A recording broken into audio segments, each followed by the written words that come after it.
Hey, Jess!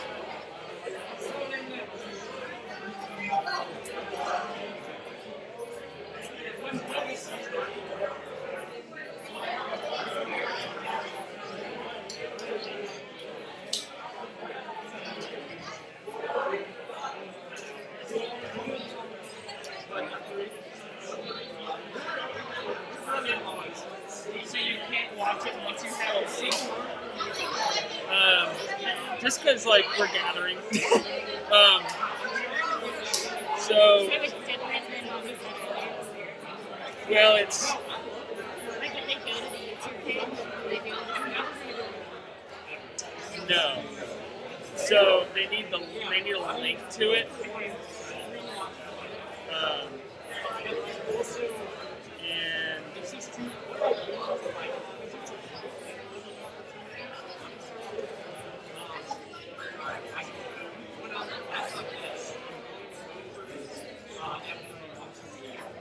they'll do is I will.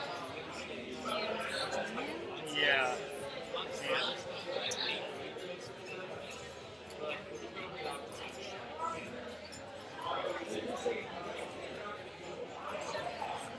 I'm not going to go, not just the time, but also just I got to pop that quiz out. This is so high tech. Yeah. That's my thing. Is I just really, I enjoy. Oh, Lee, it's taking forever. What's your email?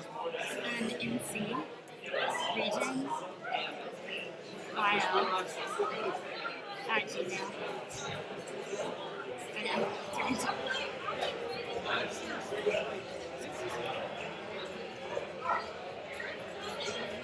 think I need to kick the AC. That's fine. You're fast like math line. Okay. You should get that.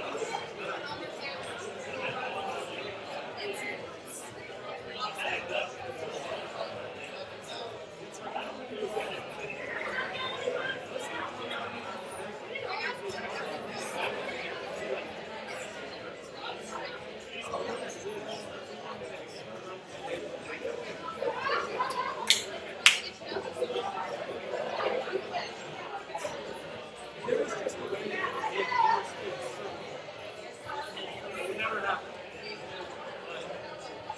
That's right.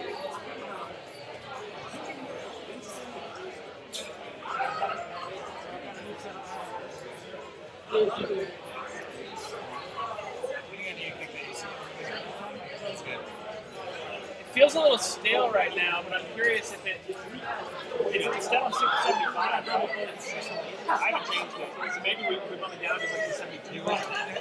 Yeah.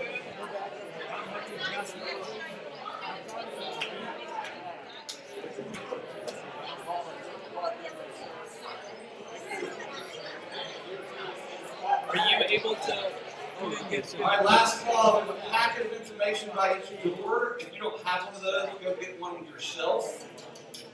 And we'll start in just a second. Again, the best you can spread out, be with the people that you've come with, that work in your office. There's probably a little bit of room down front that might create a little more space for people in the back. There's a pocket right there. You're going to hear about all this in a minute. We're going to keep our masks on while we're in here the best we can. If you need to hop up and step out for the fresh air, you can do that. We do have to care for each other in the middle of all this. So that's one of the ways we're going to do that. I'm not modeling it out very well here right now. But, go Cubs. Thank you very much.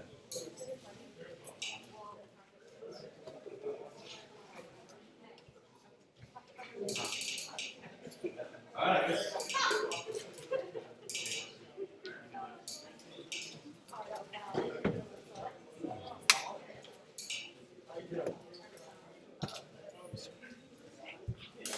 right, it seems like I have your attention. So here we go. If you would stand, yes, stand for me.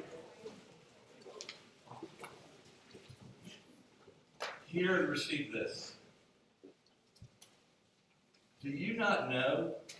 Have you not heard? The Lord is the everlasting God, the creator of the ends of the earth. He will not grow tired or weary, and his understanding no one can fathom. He gives strength to the weary and increases the power of the weak. Even youths grow tired and weary, and young men stumble and fall. But those who hope in the Lord will renew their strength. They will soar on wings like eagles. They will run and not grow weary. They will walk and not be faint. Amen? Amen. Grab a seat.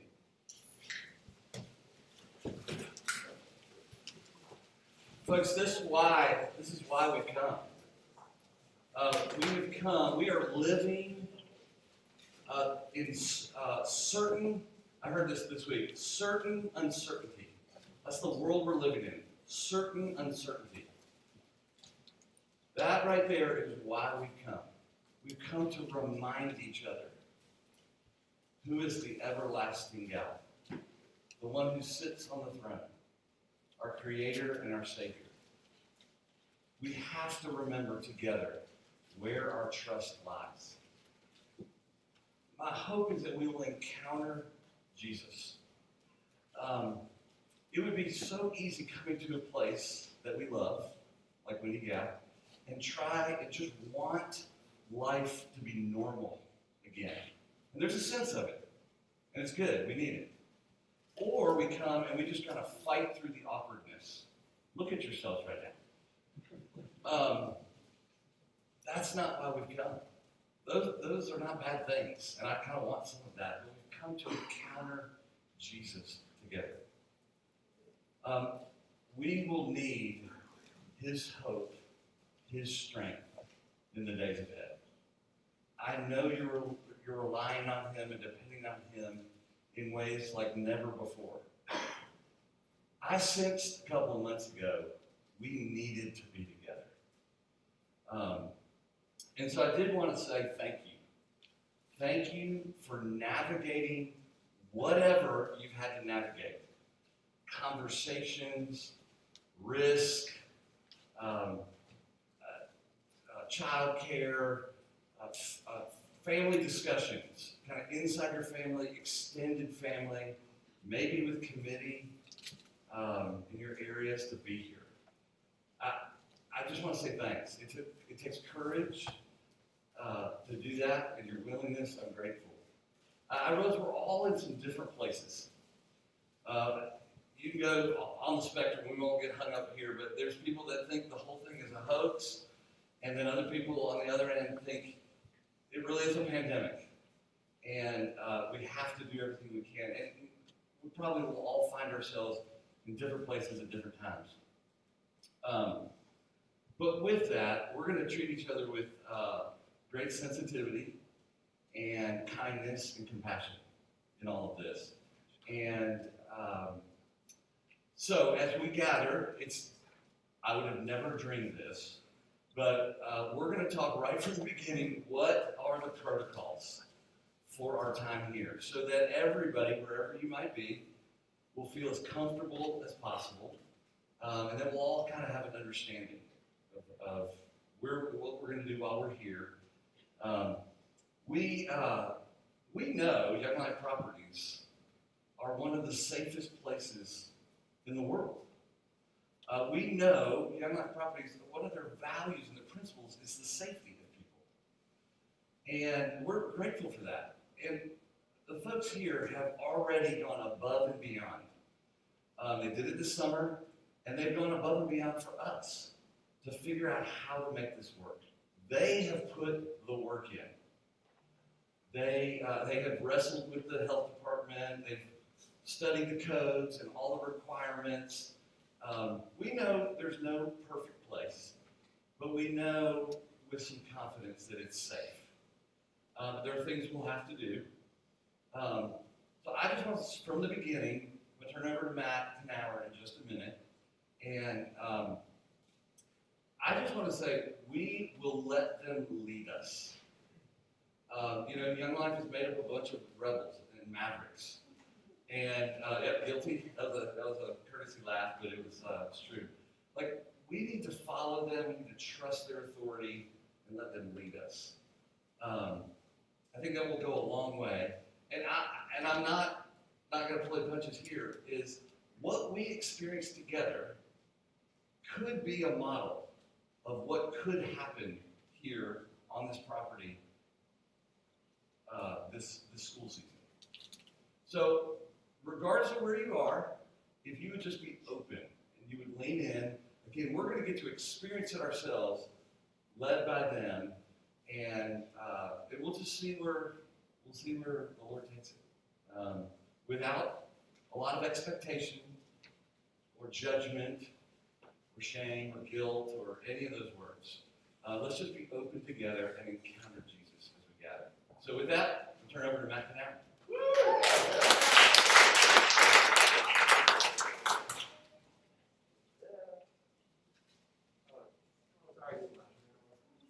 Musical stylings are now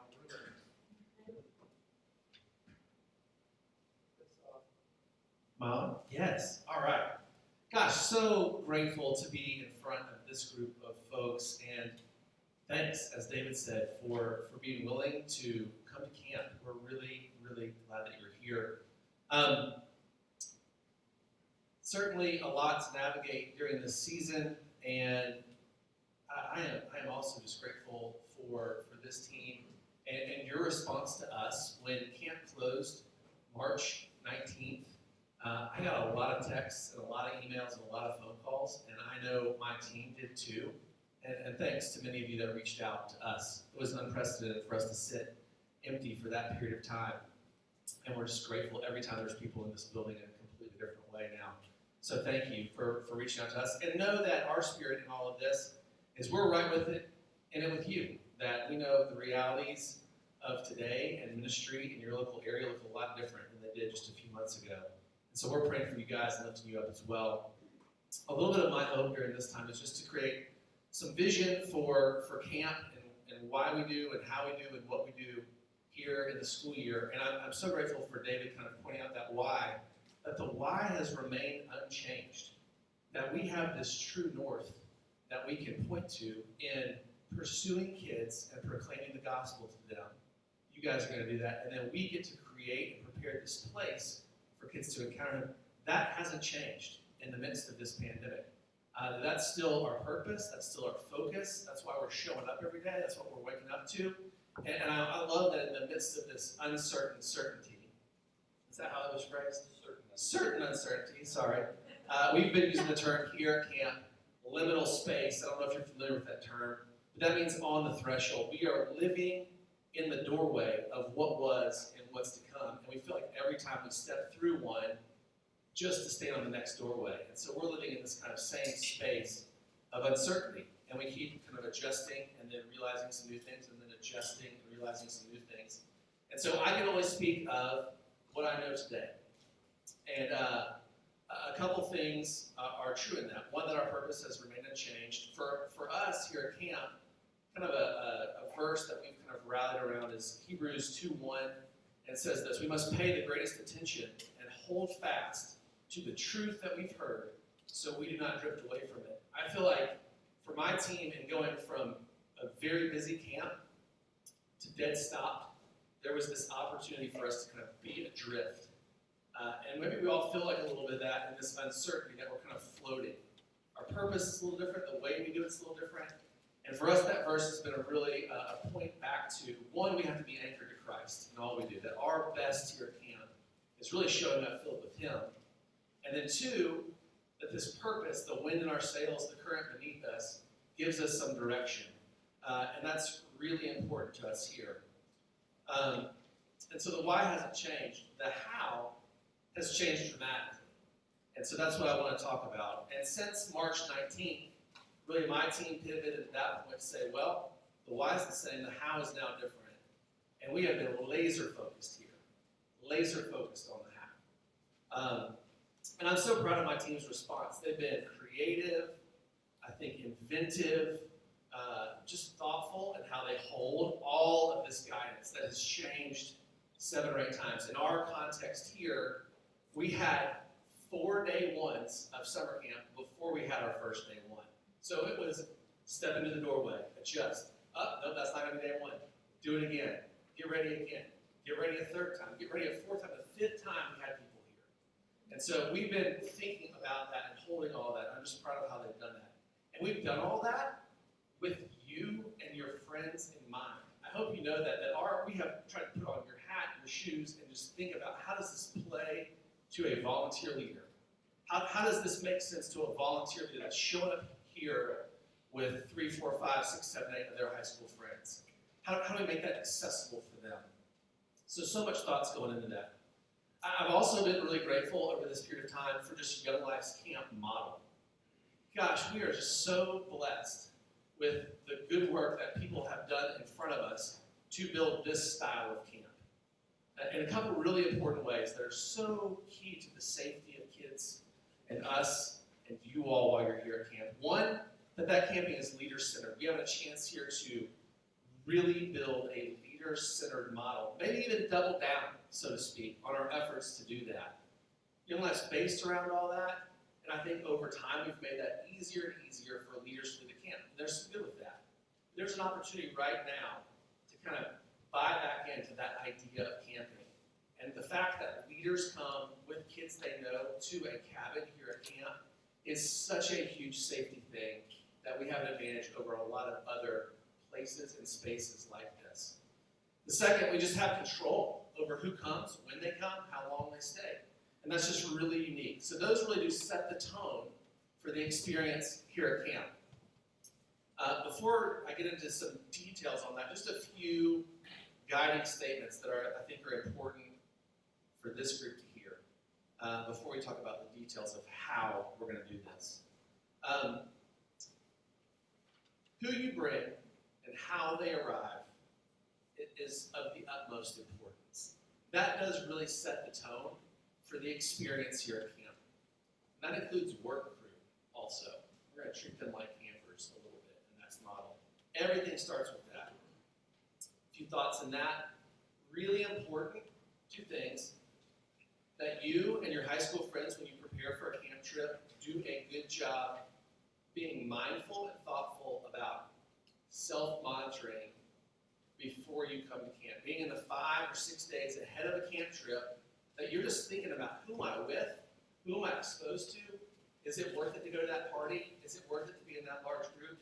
Those make a big difference in thinking about how to bring kids here safely to camp. The second would just be that we can honestly answer the health screening questions. Those are part of, before you depart in any sort of transportation, you have to answer these questions. They'll be a part of your camp experience here, a daily health screening. Temperature check. Temperature check's pretty easy, that's pretty black and white. But the question, have you been around or have you been in contact with someone that has tested positive for COVID, is a question that some people have a hard time being truthful about. And that will dictate the experience here at camp. So the truthfulness of that answer, the honesty of those answers is really important. That sets the tone. And we have a chance to step into those conversations and have control to say, like, this is a good decision for you to come to camp. Maybe you should wait based on who you were exposed to. Maybe it is not worth sacrificing the whole trip because this group of people were exposed. So that would be one key thought. 2, you and your trip have to live within the guidelines here at camp. David kind of mentioned that. I hope you know the spirit of that from us is to empower you. That we really feel like in the midst of uncertainty, that being direct and saying, here's what we can do and here's what we can't do, is received as kindness, if anything, because it is so exhausting for things to be vague right now.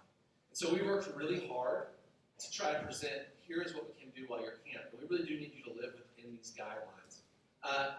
As an example, this is not the NBA bubble that you have stepped into. As much as we want to maybe all be back in Coronado, myself included, and walk around the lake 75 times and break plastic forks, this is not the NBA bubble. And there is a false sense of security, and I'm both proud of that, and now it's a frustration that when people arrive here, they just feel like, I can let my guard down. We've done the work to get here. Camp is safe. It's like the safest place on earth. It's Narnia. We don't, and this is just not the NBA bubble. This is Major League Baseball. This is what we are. This is Major League Baseball. All right. And so this is the home team, the Windy Gap staff. You are the visiting team. We are going to have an interaction. We're going to play together here at camp. But our health is predicated on your health. And you're going to travel away, and then another team is going to come here to play. And so we got to treat this like Major League Baseball, meaning we have to follow the guidelines because we're traveling. This isn't the bubble that you step into, and then you're free to do whatever because you're inside the safety bubble. So a little bit of context. And I just hope that as you enter into that you realize the work that my team's done to roll all this up to the state, to Buncombe County, the county we're in, to Young Life Risk Management. There has been months of dialogue about all this. So it's not just, I wanted to make up a bunch of annoying rules and hoops for you all to jump through and just make you dance while you're here at camp. It is really with you and your leaders in mind, and we have taken it up and down kind of the safety chain to say this is the plan. And it has been approved by all those people. So we aren't operating outside of anything. This isn't like, well, Windy Gap just wants to be open, so they're going to do whatever it takes. Like, no, we have done the work to get this approved. And so here's what that means. A few things to expect here at camp. One, you'll just know that the occupancy here will be capped at 50%. And that's really a dining hall driven number. The magic number now is 224. That's 50% occupancy because the state is treating the Flat Creek Inn as a restaurant. So everything you see in there will be restaurant guidelines. Servers in masks, us being all in face coverings when we enter the building and when we exit the building. The only time we need to have those off is when we sit down at a table, just like you would at a restaurant. So 224, for some perspective, just because I know you all camp more than just here, it's going to be about 250 at Carolina Point and 150 at Sharp Top, because Georgia won't allow more than that right now in overnight camping. Again, everything that we're going to be sharing with you, communicating with you, if you're a trip leader or planning a trip or a part of a trip, we're going to work really hard to make it a leader-centered experience that allows us to move people by cabin, through events, through rides, through meals. All of that will be very cabin-centered, leader-centered. And we're going to rely a tremendous amount. I cannot tell you how much trust we are putting in the hands of our leaders, but I do trust them, to help be a model and a guide to their high school friends while they're here. And that's just good leadership. So a lot of that will be in play. The daily health screening, I mentioned that. You'll do that this week while you're here. So you'll see a clipboard in your living area. If you're up here in the camper cabins, that'll be hung up. For some of the staff housing, there'll be one in the common rooms, like Blue Ridge Guest Lodge or in your apartment. Need you to temp check, need you to answer those questions, need you to sign it, need you to date it for both days you're here. That's really important. We have to keep those on file. So please do that, and that will be something that we continue to ask during the season for everyone to complete. And it is something that we complete at 100%. We need 100% completed every day. A lot of the other stuff you'll experience here at camp, if you have gotten to sit in on one of our beloved governor's press briefings, you are very familiar with the 3 W's by this point. And so much of it's based around that premise. So those are just simple things to remember. So wait, wash, wear. You're going to wear your buff or wear your face covering whenever you can't socially distance or be just with your cabin. You're going to wear it into and out of meals. You're going to wear it into and out of and while you're in club. You're going to wear it in places like the store where you can't socially distance. You're going to want to have it on you. And when we do camping here, we're going to give buffs out, and that will actually help serve as a little bit of a visual area to area to know who should be with whom during this day.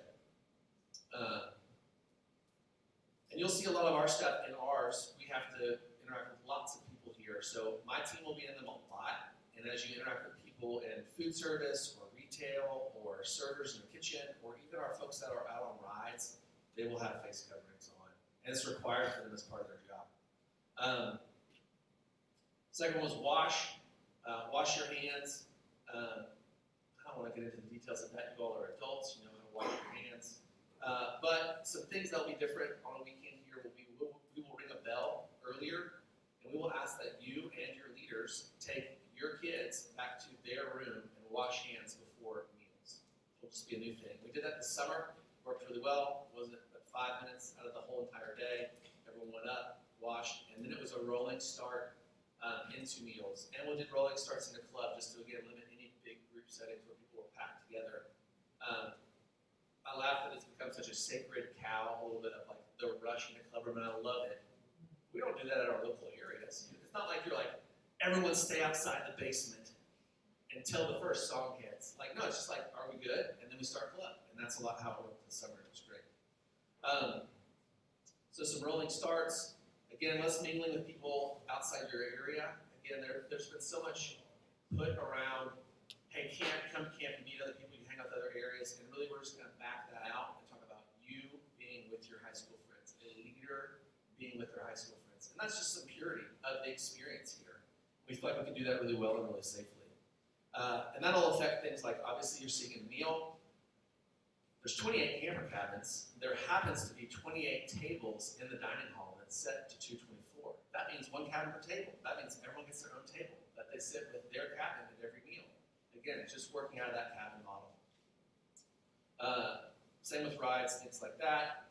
You'll see, obviously, lots of signage up around camp, plexiglass, all of that. All that's part of the response to the state protocol and another safety message. We'll be using the entire room here in club, and we're trying to do that. And it's not quite spread out, but it's spread out more in buffs. And then you'll notice some housekeeping practices around camp. We'll be cleaning common areas a lot more, 5 times a day on common bathrooms, door handles on the dining hall, all things like that. That's just good for you all to know as you talk to parents and stuff back home. All of the cleaning procedure and the cleaning products here at camp were CDC approved for use to kill coronavirus. So again, just lots of thought and attention about how we do what we do, why we do it, the time it takes to do it, to ensure that everyone's being safe. You'll notice some differences in linens around camp. Again, that's just part of the safety protocol of what we can launder safely. And that'll continue to be a lot more focused on bringing your own and taking those back with you for the camper experience here. You'll see some cleaning bins around camp with signage on them encouraging you, hey, before you play volleyball or before you use the stuff at the game room, wipe it down. Would you please wipe it down when you're finished? Again, just to help with some of those common touch surfaces here at camp. We know the situation is really unique, and so as you work on your camp trip, please don't hesitate to engage us here at camp. Myself, Paula, Madison, the guest services team, we've been living in all this stuff. We've thought about it a tremendous amount and realized that every area, every town, every community has its own unique set of questions about how they feel about this, the political nature of all of this. We just know that those questions really quickly become one-off questions. And so we just know that we want to work with each of you to make sure you're empowered with information you need, to talk to parents in your committee, talk about a safe experience here at camp, and to know that it's right ultimately for you to come to camp or not. So lots of communication and all of that. And then a few specifics just for your stay here this week. If you are staying in the camper cabins, please note that you need to just use your sink, mirror, toilet, and shower in the bathroom there.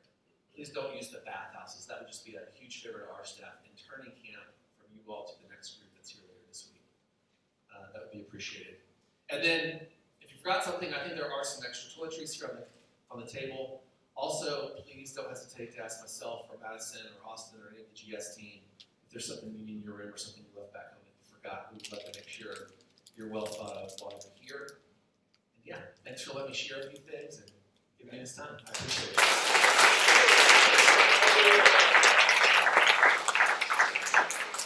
That's it right there. Questions. Now's the time. I know you probably have one or two.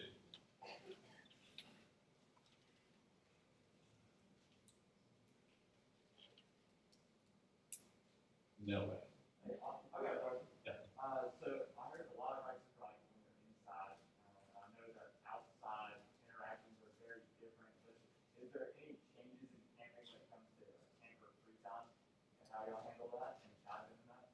Yeah, we've really tried to keep camper free time really feeling like free time. There are some limits on the amount of people we can have in the pool, but But we didn't really bump into those because the occupancy level is so low already, cutting it in half.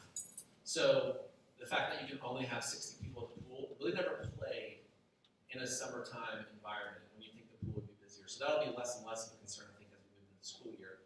Also, just people spread out. You think about you taking your kids as a leader and saying, like, let's go do this, let's go do that. Like, it moves pretty well. There's a lot of real estate here in the Gap. We've tried to think really intentionally about ride offerings. We're going to be offering the NASCARs this fall as a ride offering, so something different and a little easier for us. It's hard to sanitize horses, I'll just be honest. They move around a lot. And so, you know, that's a change that we're making operationally. So, like, we have a better way to clean this and reset it, cabin to cabin, rider to rider. That's different than the saddle and tack and all of that down there. And we can cycle more people through it. And so a couple operational changes about how to do that. And I think all of those rides, anything like that, have markings on the ground, signage for waiting areas. And so I feel like people can really spread out in camp. What we would ask, I think, leaders at a first leader meeting and some pre-camp communication is just think about like volleyball or basketball, things like that. Just be like, hey, play those with your cabin. Please help us out by not engaging people from another area, you know, on a all up and sweaty in your business basketball game in there. That's just smart, right? So a couple things like that, but really a lot of room here to spread out and a lot of things to do here at camp, I think, that give people some space they need. And allow kids to be outside and just have their guard down a little bit, not be in a buff. Feel like they're just with their leader, we're just having a good time. And not like there's some sort of protocol we're following. So it felt a lot like camp as usual, out and about camp in our experience thus far. Good question. But anything else for our time together? You want a little more on?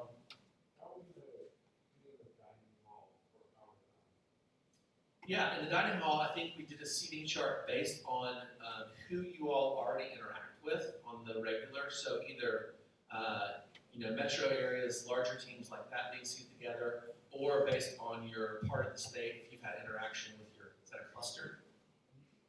I don't know what you call those. We don't call them that anymore. We don't know what we're calling them. All right. We're making everything up. TBD on the name of that. Cluster is not a great name, I'm just going to say.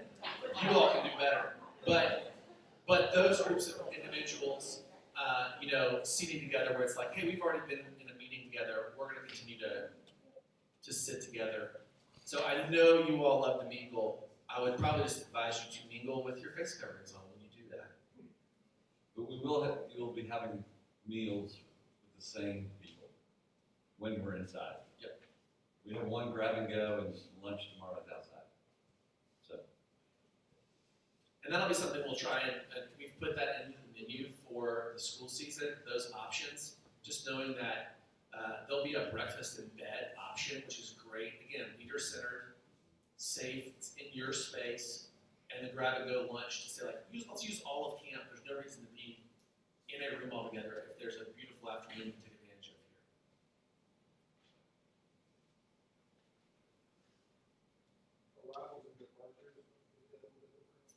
here. Yep. I think some of that naturally plays out on its own, but we will stagger arrivals and departures. Arrivals, that's pretty easy. Departures, we were mindful of and scheduled those a little bit more spread out so that we were not sending a whole wave of people up into buses at the same time. Again, just kind of rolling departures, so we will help you schedule that. And there'll be some things in the schedule that will just, like that, like a longer time for a leaders meeting, because there's more to announce this year, like a longer, you know, the store time on a departure day is always tight. And it's a bit of a mob scene in there. It's like, well, that's not smart. So let's think about that differently. So we're going to help you guys through some of those schedule changes to help keep people spread out while they're You can see the amount of mental and emotional gymnastics they have gone through with all of it. It's amazing. It's amazing. Thank you. Yeah. We have all of this, again, and I'm glad to put it in your hands. Like, if it's helpful, if you want They have it. a 18-page document of, They all read it. I'm sure they will. I'm sure. I don't know if most people in this room would read an email past a page. So, that's the truth. And So 18 pages is probably a bit much, but we do have it, and that is yours to have, because again, we don't want to put you in a position. I realize that the questions get really hard when you're sitting down with a parent, and when you're sitting down with a committee chair, and they're going, "Why does this make sense?" And we want to make sure you have that information.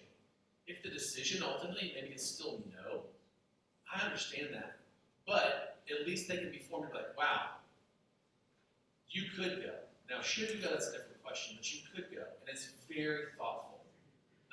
I hope and pray that you do get to come. My team doesn't have an opt-out option, in our contract here. Like, our salary is based on people being here at camp, and that's a little bit difficult to navigate right now. But we're trying to figure it out, and the mission is in a good place to help us bridge the gap.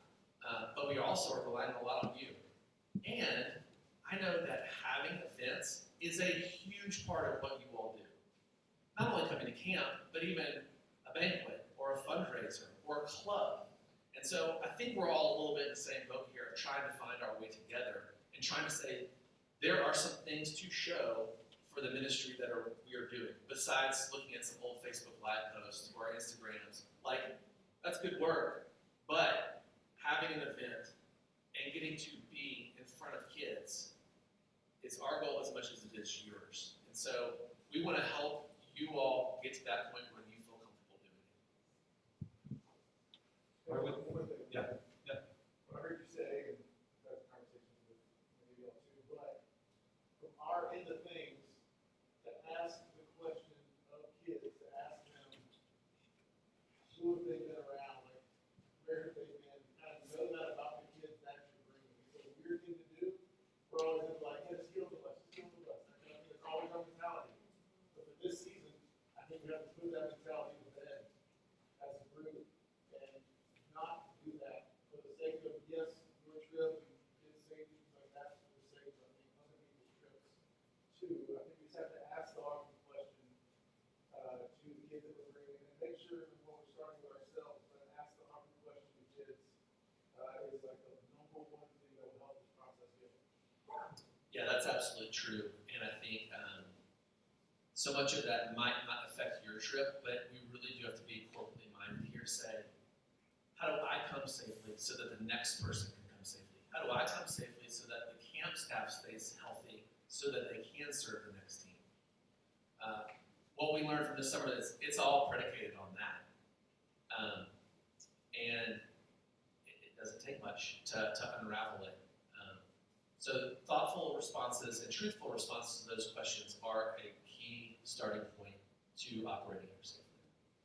I would dovetail on that. If we can ask kids those conversations, as awkward as they are, doesn't that open up all sorts of conversations about boyfriend, girlfriends, abuse? I mean, we got to be having those conversations anyway. So let's not avoid those conversations. That's a great entryway. Yeah. Eric Leathers, are you in here? Oh, hey, will you pray for the Winning Gap staff? You can take them both off if you want. We got to be able to hear you.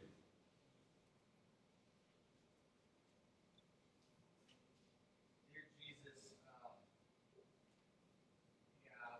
love the people that work here. And they do so many things that they might want to do or might not want to do when we, as a field staff, ask. And their answer is almost always yes. So I want to thank them for their faithfulness. I want to thank them for their service, because they're doing it for you. And they're doing it so that we have an opportunity to bring kids to this place in this crazy, unprecedented time. And if the least we could do is do the things that they are asking us to do. And so I pray for the Windy Gap staff, but I pray for the North Carolina staff that we would socially distance and link arms together to make the fall, next summer, however long this is, go as smoothly as possible and to your glory. So thank you for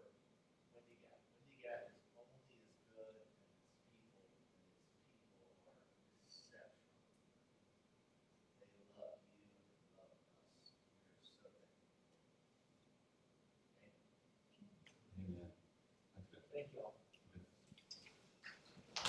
Very good.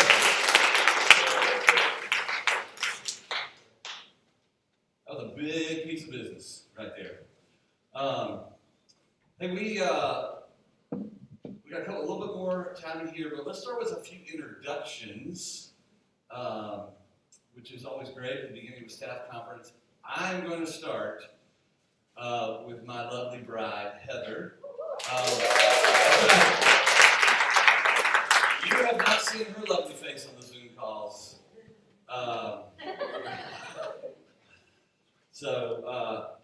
Somebody already called her Flotus today, I heard. Lorena is probably a little better. We like Lorena a little bit better. That happened sometime in the spring, so you can go look that up. Ashley, you want to lead this next part? Because we know we have some first-year staff associates. Yeah.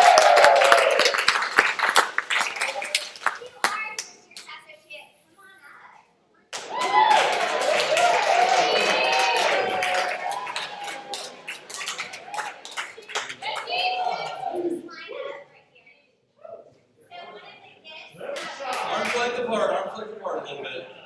Stretch out, they can teach. One of the gifts that we have now of shrinking our region is that we get to know each other and where each other are on staff. So, no more excuses of I just don't know any of the staff associates or anyone else. So, they're going to introduce themselves, and we would love for y'all to meet them throughout the week. And there's probably some of you in this room who are meeting for the first time. So, all right, let's start over here. I'm Caroline. I'm